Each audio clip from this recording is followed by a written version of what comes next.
Hi, and welcome to Agile Logics. In this tutorial, we'll create categories in Salesforce as a custom field under Accounts and integrate that into the Store Locator. To do this, navigate to your Salesforce account object settings. In the Quick Settings panel, go to Fields and Relationships. Click to create a new custom field under the account object. Choose the appropriate field type and click Next. Name the new field categories. Click Next again to confirm and create the field. Next, we'll create another custom field to control whether a store is disabled. For this, create a checkbox field labeled Disabled.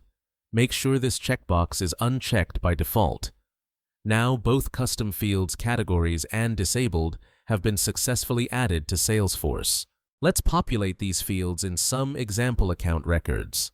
Open a business record in your Salesforce account. You'll now see the Categories field available.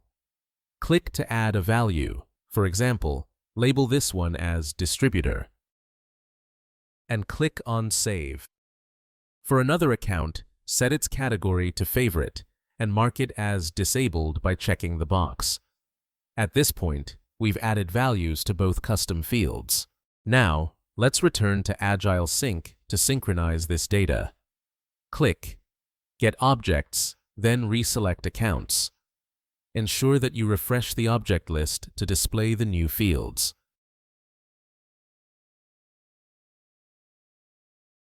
And click Start Mapping. You'll now see the newly added categories and disabled fields in the list. Map the Categories field to the corresponding category input in Agile Sync. Then map the disabled field to control store visibility in the plugin.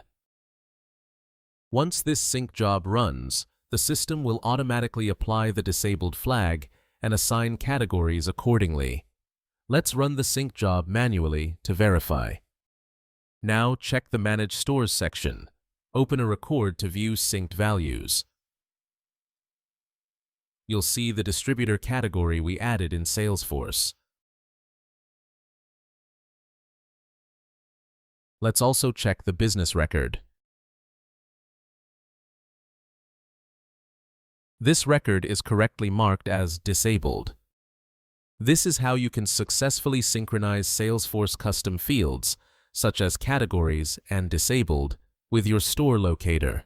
If anything fails to sync, check your field mappings or API permissions in Salesforce.